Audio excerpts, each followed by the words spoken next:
Bonsoir Christophe Galtier. Bonsoir Jacques. Merci d'être sur Europe 1. C'est la grande première pour nous et nous avons choisi avec Jean-François Pérez que vous soyez notre premier invité. Et je vais vous poser une question que j'ai envie de vous poser depuis votre arrivée à Paris. J'ai l'impression que tout le monde est très content que vous soyez l'entraîneur du Paris Saint-Germain. Il y a une certaine forme d'unanimité. Vous en êtes conscient quelque part ?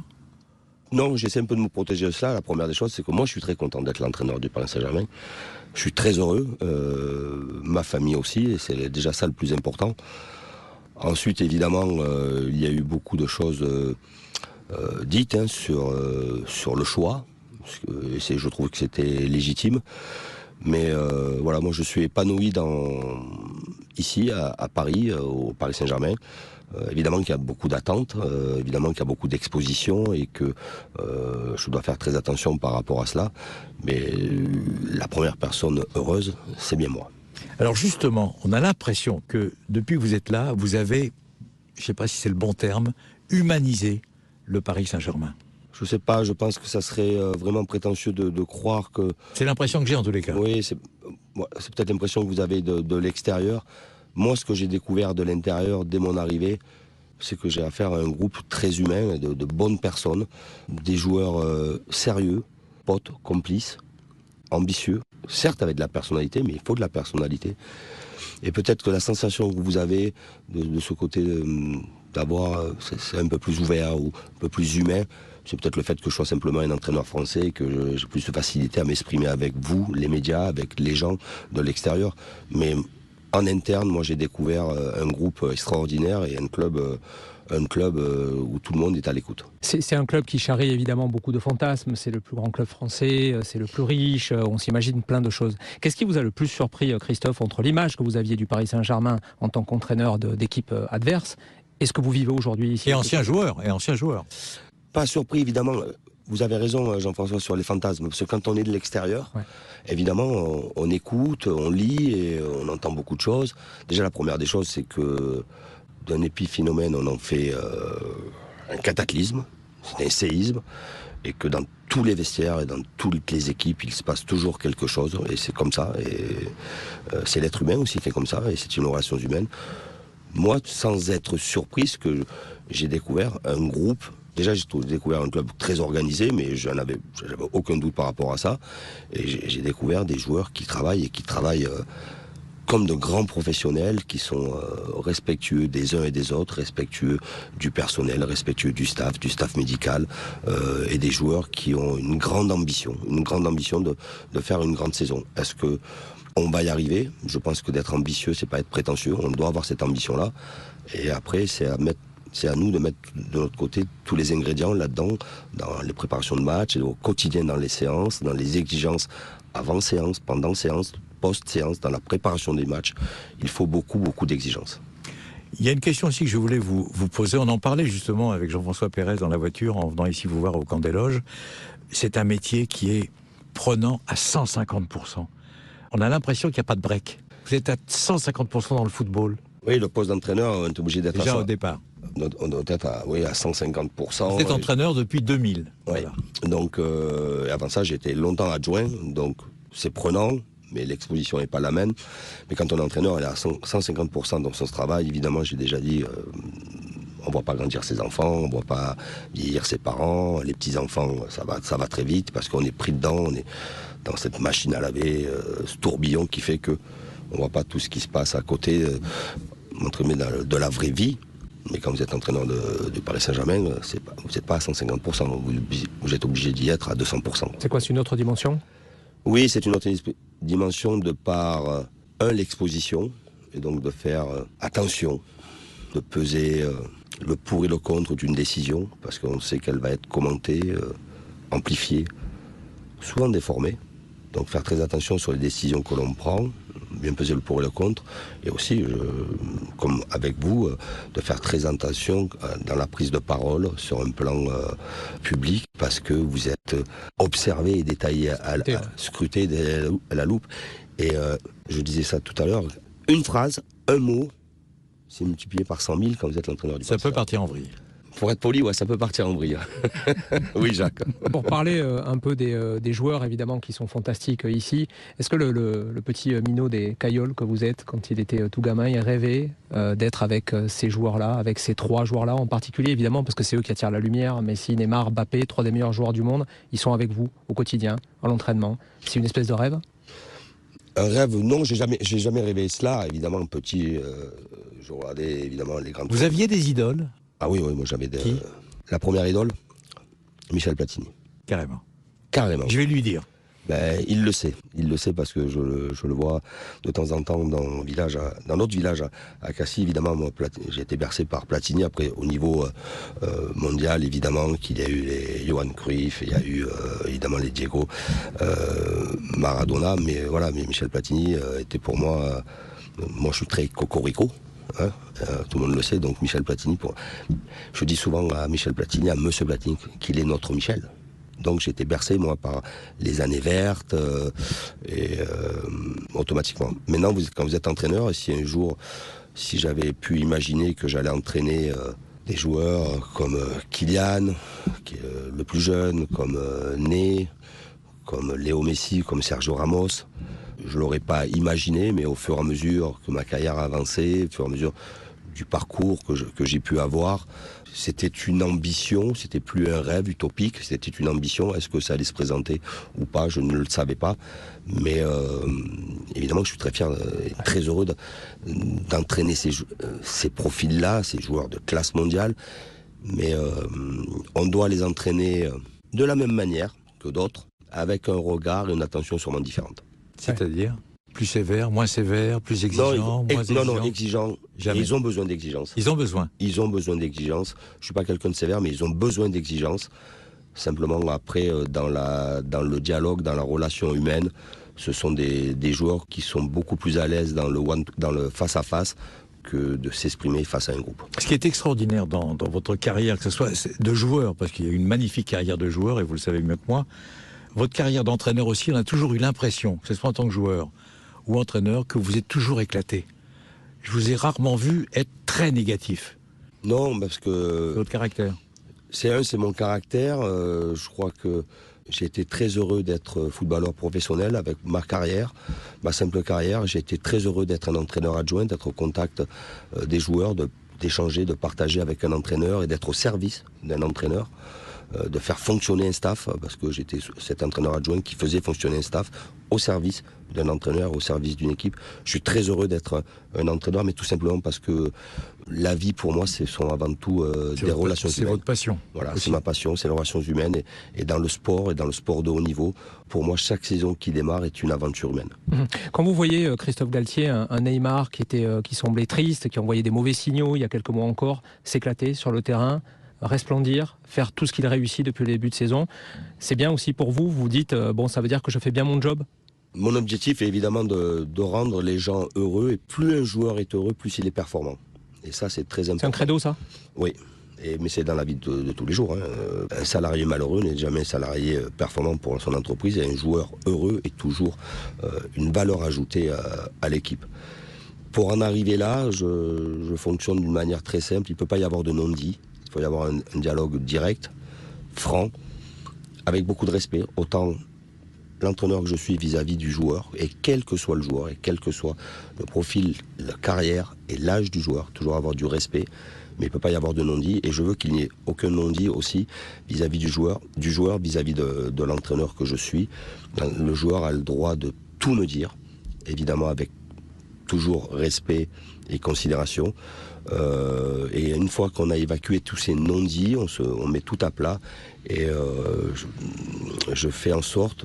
je dois arriver à faire en sorte que le joueur puisse s'épanouir au sein du collectif, au sein du groupe, pour qu'il soit vraiment une valeur ajoutée à l'équipe.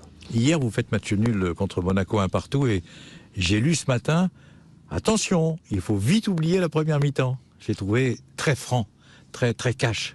Oui, on avait besoin aussi de vérité. De vérité, et Monaco était le premier grand rendez-vous de la saison sur un plan national. Monaco est le 3e du championnat la saison dernière. C'est une équipe qui est habituée à la Coupe d'Europe. Ce sont des joueurs internationaux, c'est un bon niveau. Et j'ai pas utilisé le terme est-ce qu'on s'est endormi, mais on ne s'est pas endormi par rapport aux belles prestations précédentes. Simplement, on a eu un niveau d'adversité beaucoup plus élevé en termes de valeur individuelle, en termes de valeur collective, en termes d'intensité, et qu'on a mis du temps à répondre à ce niveau-là. Alors la semaine prochaine, évidemment, là, on entame un marathon de matchs qui va nous mener jusqu'à la Coupe du Monde quasiment. La semaine prochaine, c'est le début de la Ligue des Champions, avec un premier rendez-vous formidable, la Juventus. On parlait tout à l'heure de Michel Platini. Ça évoque Michel Platini, ça évoque Zinedine Zidane. Ouais. C'est un rendez-vous, évidemment, qui n'est pas anodin pour un club français et pour vous-même. Évidemment que c'est pas un rendez-vous anodin, c'est déjà un grand rendez-vous pour le club, c'est un grand rendez-vous pour les joueurs, un grand rendez-vous pour moi. On a l'ambition d'aller le plus loin possible dans cette compétition. Vous, les médias, faites en sorte que le Paris Saint-Germain est favori de ce groupe-là. C'est pas le cas ? Je ne le pense pas, je pense que c'est un groupe, et si vous posez la question, que ça soit Benfica, sans faire offense à Haïfa, mais à Benfica et à Juventus, ils vous diront que c'est un groupe très, très ouvert, où tout le monde où ces trois équipes ont la possibilité de se qualifier. Après, il y aura la vérité du match, tout le monde veut gagner, tout le monde veut aller le plus loin possible, il y aura la vérité de ces matchs-là. Ça s'enchaîne, c'est une saison, et vous en parlez assez souvent, vous les médias, singulière dans l'histoire du football, avec Absolument. Une Coupe du Monde au milieu, avec des matchs de Coupe d'Europe d'une semaine à l'autre, ce qui est très rare, avec un calendrier très compacté. Il faudra faire en sorte d'avoir un état de forme optimal pour pouvoir être performant. C'est aussi pour ça que vous êtes là. Parce que vous le saviez au départ. Oui, évidemment que je le savais au départ. On y travaille beaucoup avec notre cellule médicale, cellule performance, les préparateurs physiques, de présenter toujours une équipe performante dans un calendrier très chargé, parce que les gens parlent, oui, il va y avoir une coupure après notre match à Lyon le 18 septembre, il y a une coupure pour 3-4 joueurs au Paris Saint-Germain, parce que tous les autres joueurs de l'effectif seront en sélection, ils n'auront pas de coupure, donc même pas jusqu'au 13 novembre, parce qu'après derrière ils vont partir en compétition, ils vont partir pour la Coupe du Monde. Après derrière cela, il va falloir enchaîner le championnat, ça finit je crois le 10 juin, donc c'est une saison très singulière, et où il faudra être bien sur un plan physique, et c'est pour ça que je parle assez souvent avec mes joueurs sur le fait d'accepter de ne pas démarrer un match, d'accepter de sortir en cours de match, parce que ça peut être une saison à 70 matchs, et une saison à 70 matchs aussi longue, c'est la première fois. Le message passe, même avec Messi, qu'on a vu sortir le week-end dernier. Ils ne sont pas habitués, évidemment. Évidemment qu'ils ne sont pas habitués, et puis je ne connais aucun joueur qui prend plaisir à sortir le message. Il est entendu, est-ce qu'il passe? Je ne sais pas, il est entendu, du moins il est franc, il est direct, mais c'est aussi ça de faire fonctionner un effectif. Alors pour le bien du PSG, pour le bien de l'équipe de France cette saison, il y a Kylian Mbappé. On se pose tous pas mal de questions, le début de saison a été peut-être un peu moins extraordinaire que d'habitude. Comment va-t-il Kylian Mbappé? Comment vous le trouvez au quotidien, à la fois sur le terrain et d'une manière générale dans sa tête, quoi? Très bien, déjà j'étais très heureux qu'il reste au Paris Saint-Germain. Alors évidemment, j'étais encore plus heureux le jour où j'ai été nommé entraîneur, qu'il soit notre avant-centre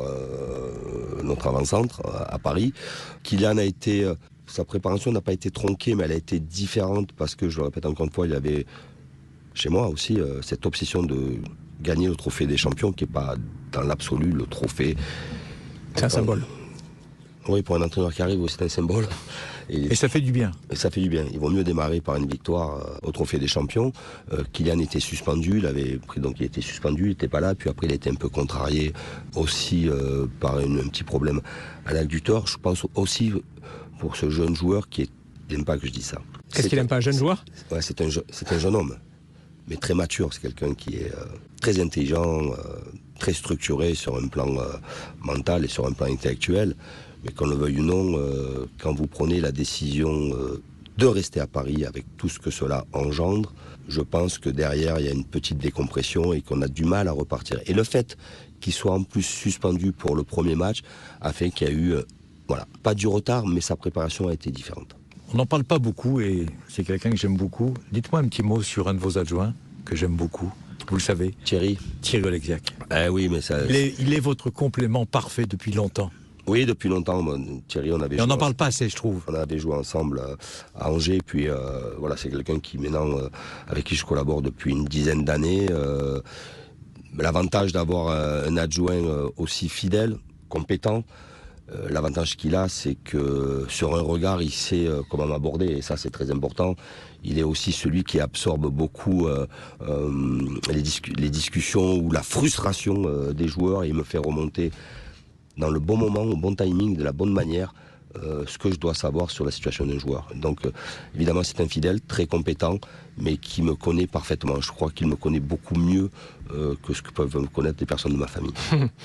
Avant peut-être de laisser le dernier mot à Jacques, j'ai une question, Christophe. Alors c'est pas forcément très rigolo, mais je pense que ça nous a tous choqués, ce qui se passe autour de Paul Pogba. Alors je vous demande pas votre avis, hein, c'est pas notre rôle ici d'en juger, mais juste avec Luis Campos, avec qui vous parlez évidemment beaucoup, vous échangez. Est-ce que le problème, la question de l'entourage des joueurs, c'est quelque chose qui vous préoccupe depuis des années? Est-ce que vous en tenez compte quand il est question d'établir des recrutements, l'équilibre du joueur et le fait qu'il soit bien entouré? Est-ce qu'aujourd'hui, c'est fondamental au plus haut niveau d'avoir des joueurs bien entourés? Ça fait partie des bases de la réflexion. Automatiquement, l'environnement familial, l'environnement professionnel, la psychologie du joueur, évidemment que ça en fait partie.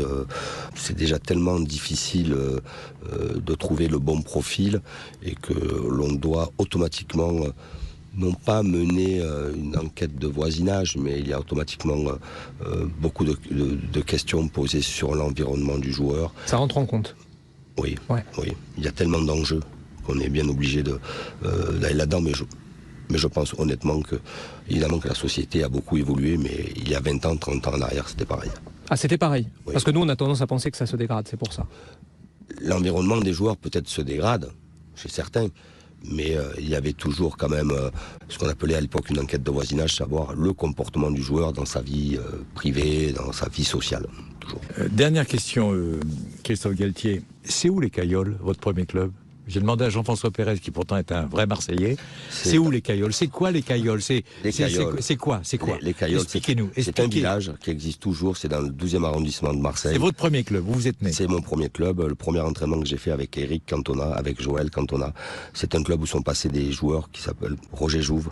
Bien sûr, le pauvre, qui a joué à Nice. Voilà, le pauvre René Marsilia, Jean Tigana et Eric Cantona et Joël Cantona. Donc c'était un club, c'est dans le 12e arrondissement, on était... C'est chez Pagnol un peu, déjà? Non, c'est pas du tout pas loin. Pagnol, mais il y avait un terrain, il y avait des ballons, c'était l'endroit où on s'amusait. Quand il n'y avait pas école, on s'amusait 8 heures par jour, et quand il y avait école, moi je le dis parce que mes parents ne le savaient pas, je vais leur donner cette information, on y jouait quand même 6 heures par jour parce qu'on préférait aller sur le terrain qu'à l'école. Il y a eu des cours séchés. Vous l'avouez, maintenant vous avouez. Oui, je peux l'avouer, oui. Voilà. Bah oui, vous êtes épanoui. Vous avez la tête d'un club fantastique. Vous avez des challenges fabuleux, la Ligue des Champions, le championnat, la Coupe de France. Vous ne donnez pas l'impression d'être stressé. Vous êtes épanoui. Vous êtes heureux d'être là, très heureux. Peut-être qu'en avançant dans l'âge... plus serein. On est plus serein, on maîtrise mieux... ses émotions, tout ça. Alors oui, je suis épanoui. Est-ce que je suis stressé? Non. Mais j'ai une telle exigence envers moi que automatiquement on est quand même sous pression. La dernière question, toute dernière, je vous promets Christophe. En dehors du foot, c'est quoi vos portes de sortie? La famille? Le cinéma? Oui. Non, c'est déjà ma famille, mon épouse. Qui a un rôle très important dans ma vie professionnelle, qui a un rôle très important. Je l'ai souvent dit.